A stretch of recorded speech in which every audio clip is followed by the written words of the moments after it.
morning everybody, it's Michaela. Welcome back to my channel, or welcome to my channel if you are new here, and welcome to the first ever monthly coffee talk video. These monthly videos are basically just going to be Q&As of us catching up on life. They're going to be pretty informal. I got this idea from Brianna Tata, who got it from Carter Sullivan, I believe. I could have my connections wrong, but I got it from Brianna Tata. After the month of May, I plan on having this video up within the first couple days of the month.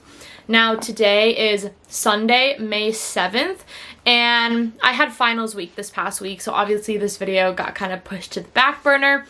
But I asked about 2 or 3 weeks ago on Instagram for you guys to submit your questions, so I'm going to be answering those, and they are broken up into 4 different categories. If you guys ever want to be a part of future coffee talks, make sure to follow my Instagram below.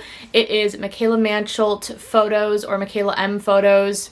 It's always linked down below. I forgot which one it was. I also have my window open because it is beautiful today, so we're gonna hear the sounds of nature and the sounds of my neighborhood.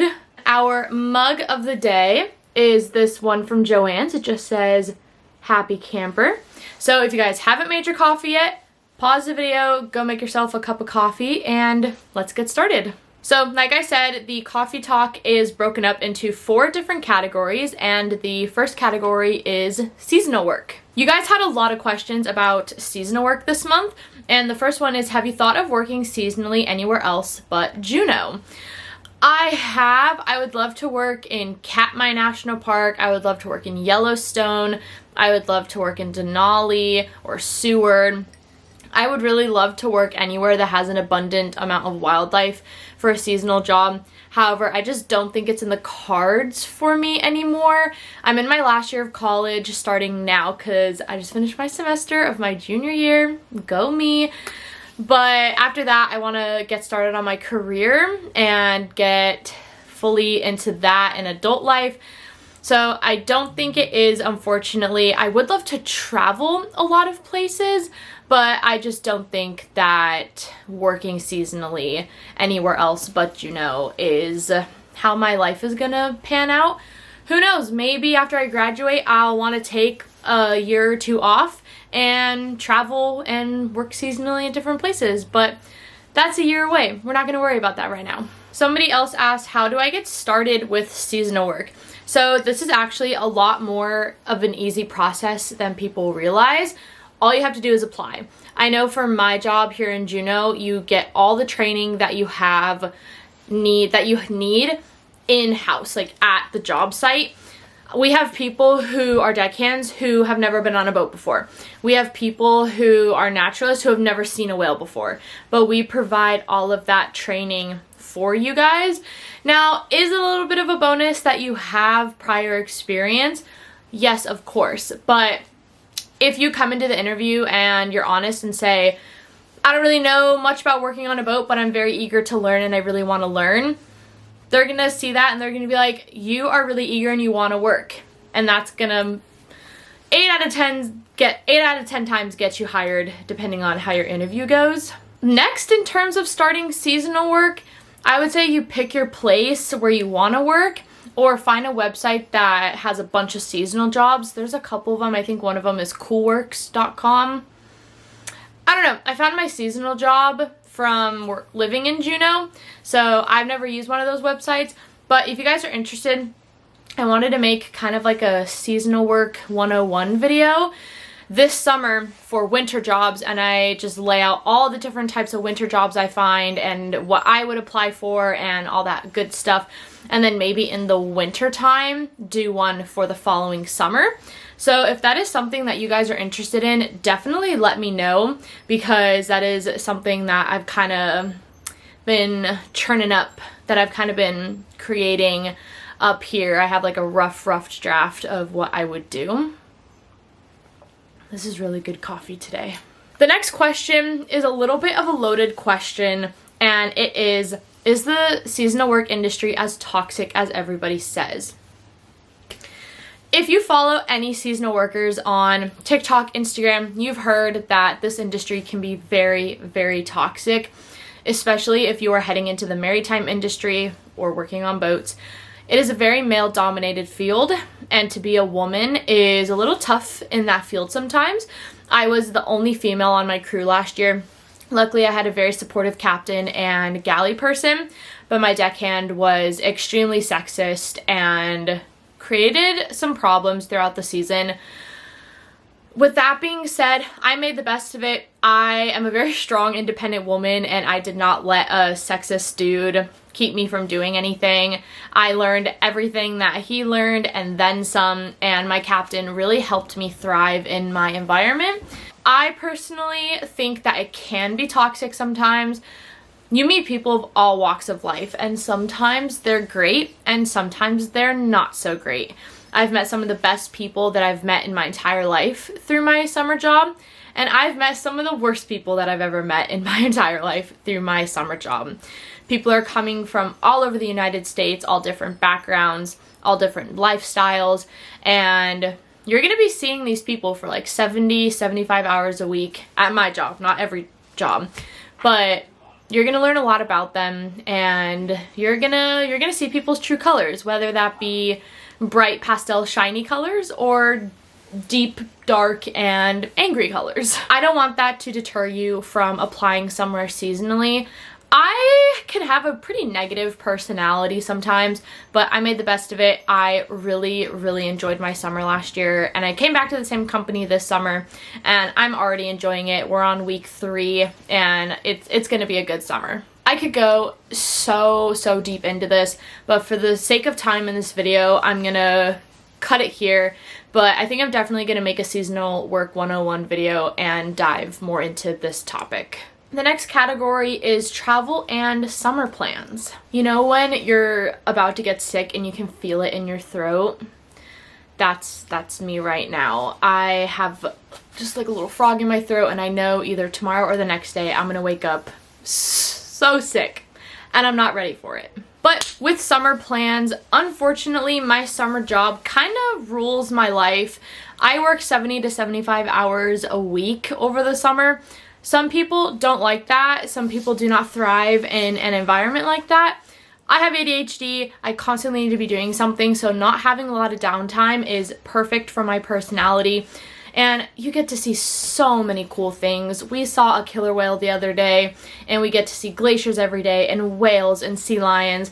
And I definitely could think of worse jobs to be spending 70 hours a week doing. But with that being said, I only have about 1 day a week off, maybe 2 if I'm lucky. So I don't really get to do a lot of traveling in the summertime.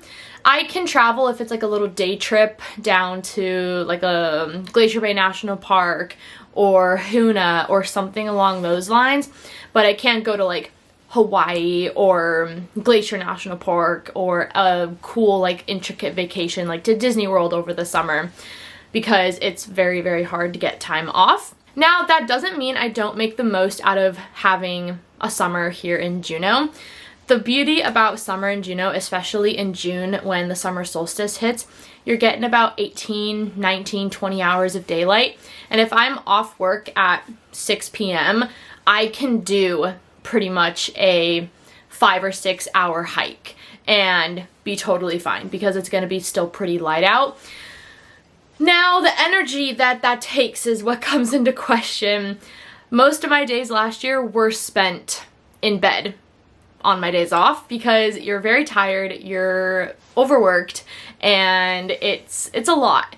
But this year I made it a resolution and I made a goal to spend at least some of my days off outside. And even if I get off earlier, to spend some outside. Like last night, I got off at 8 and then I ate dinner, went home, relaxed a little bit.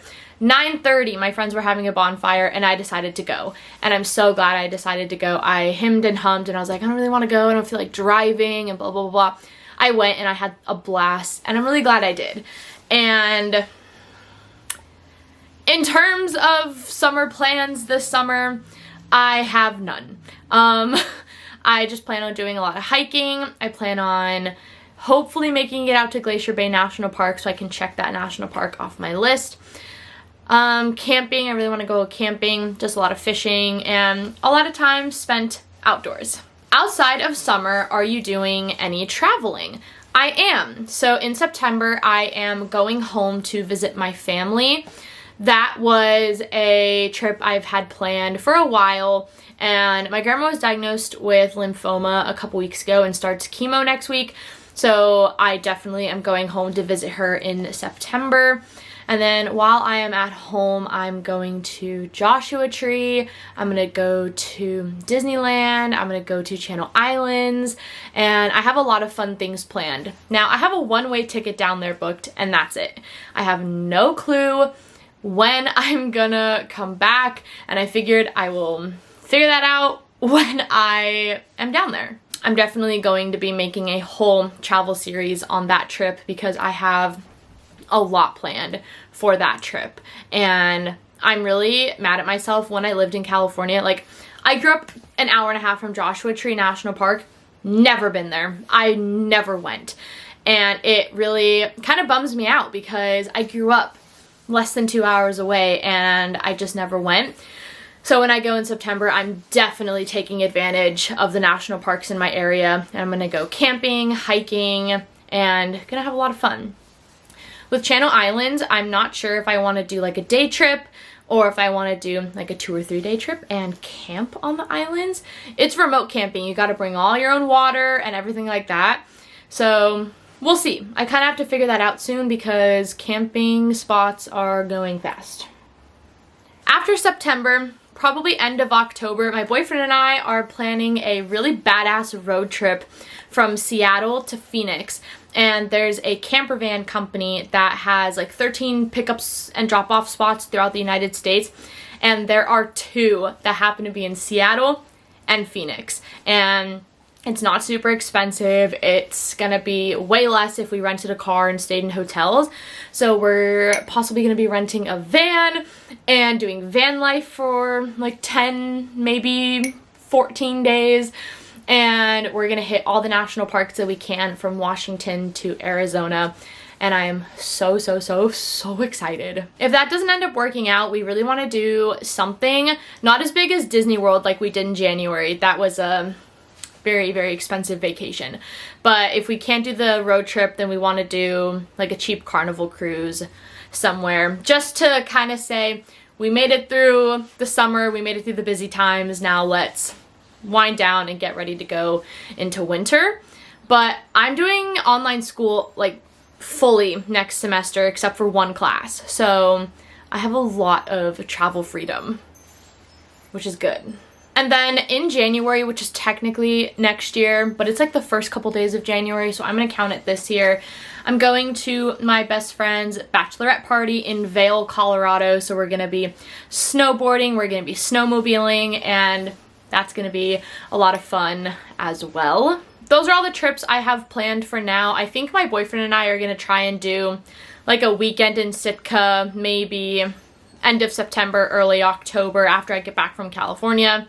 We're not really sure though. A weekend in Sitka is pretty cheap. It's not like this whole intricate planning. But, oh, we also really want to travel throughout all of interior Alaska. Anchorage, Fairbanks, Seward, Palmer. But that's not gonna happen, I don't think, this year. Maybe it'll happen if the road trip and the cruise don't work out, but that's also something that's on our radar. I know, it just keeps going, but we also talked about maybe him working remote for a month in like mid-November to mid-December and renting an Airbnb for a month somewhere. So that might be a possibility, but I don't know. Like, the most realistic one is probably the road trip or the cruise. The last question for the travel category is, if money was no object, where would you go? Ooh. See, like right now in my mind, there's this cruise. I know cruises are pretty bad for the environment, but I've never been on one and I'm dying to go on one. But there's this 16-day French Polynesia cruise that starts in Hawaii and then ends in the French Polynesia, whichever one. It ends there, and it's $900 per person on Norwegian Cruise Line for 2 weeks, or a little over 2 weeks. And I showed that to my boyfriend and he was like, oh my god, that's so badass, like I would love to do that. And then we looked at flights. So you gotta fly to Hawaii. So from Juneau to Hawaii is like 600 bucks. And then from French Polynesia back to Juneau is like $1,900. If I did not live in Juneau, I would do so much more traveling because airfare is so expensive to get to and from here, especially internationally. So if money was no object, I would do that right now, or we would go to Bora Bora. But neither of us have like a strong urge to travel internationally just yet. There's so many beautiful places in the United States that we want to see before traveling internationally. Don't get me wrong, we would love to see like Europe and the French Polynesia and places like that, but we really want to see the entirety of the West Coast first, so that road trip's gonna do a lot of that for us. I got a few Disney questions, so there's a Disney category as well. And the first question is, do you have any Disney trips soon? I do. It's nowhere near as intricate as the 8-day Disney World trip we did in January because that was very expensive. But I'm just doing 2 days in Disneyland. When I go back to California, I'm staying at my mom's house and she lives 20 minutes from Disneyland. I love Disneyland. I worked there my first year of college. I've lived near Disneyland my entire life. So I'm gonna do 2 days there. I really wanna stay at the Disneyland Hotel, but it really doesn't make sense because my house is literally 20 minutes away and it's like almost $600 a night. But it's like the Disneyland Hotel. But my boyfriend and I are gonna be there again April of 24 because my best friend's getting married, and he said that maybe we could stay at the Disneyland Hotel for a night. So I'll probably save that for when we both can do it. But I have a bunch of dining reservations planned. I have 2 park hopper days. I might add a 3rd depending on if I stay later than I'm thinking I'll stay in California. But to answer the question, I do have a Disney trip planned for May, June, July, August. 4 months! Wait, right? May, June, July, August. Yeah, 4 months. Don't ask me why I do my 4 like that. I've just always done it like that. But 4 months. In 4 months, I will be back in Disney. I'm so excited. If you could stay at any resort, which one would it be? So I'm gonna do Disneyland and Disney World. Now, if it was Disneyland, I would really want to stay in the Disneyland Hotel. The Grand Californian's just too fancy for me, and it's just not my vibe. I just don't really want to stay there. So for Disneyland, it would be the Disneyland Hotel. And then for Disney World, there's so many.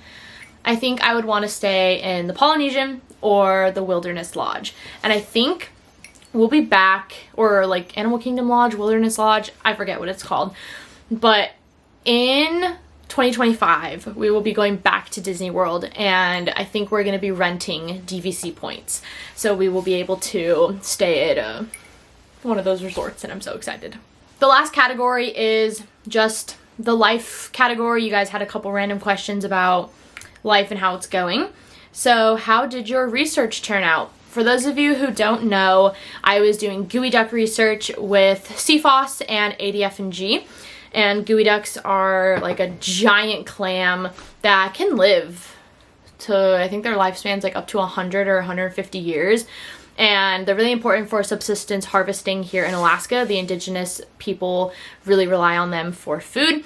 And I was doing research on their toxicity levels and whether their age and toxicity levels are kind of matching up and coinciding with each other, and if like the older ones have more toxicity or the younger ones have less, and so on and so on. And it turned out really well.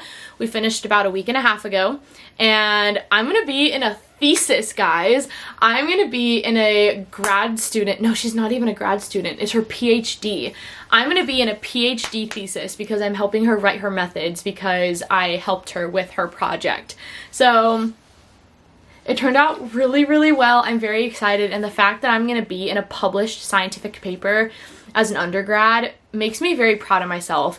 I've had imposter syndrome since I moved up here to Alaska, and it cured my imposter syndrome, and it's amazing. Lastly, how is your wildlife photography coming, and what camera setup do you have? Oh, my camera's in the other room, and I don't want to get up. But I have the Canon 5D Mark IV with a 100 to 400 telephoto lens. I love this setup. It is my baby. It goes everywhere with me. I'll put up a couple pictures of most recent pictures that I've taken. I took some of whales. I took some of bears the other day. That turned out really great. So it's going really well. I grabbed an application to be in an art gallery here in Juneau for my photography. So I don't know how that's going to work out, if I'll even have time, but there was a gallery walk through it and they were taking applications, so I picked up one. So we'll see how that goes. And someone else asked, what is your favorite thing to photograph? Definitely bears and killer whales are my two favorite to photograph. They just always have the best characteristics and the best like formatting to them. I don't know if that's making sense to anyone else who's not a wildlife photographer. Well guys, my camera light is flashing, so I gotta charge it and I actually gotta get ready for work. It's 11:30 and I have to be there at 12. So we gotta get going. But thank you guys for tuning in to this month's coffee talk. If you guys want to be a part of next month's, make sure to check the description and follow me on Instagram. I'll be putting a little question box there for you guys to ask your questions. And thank you for watching. I hope you enjoyed. If you are not yet subscribed, hit the subscribe button down below so you can join our little happy corner of the internet that we have over on my channel.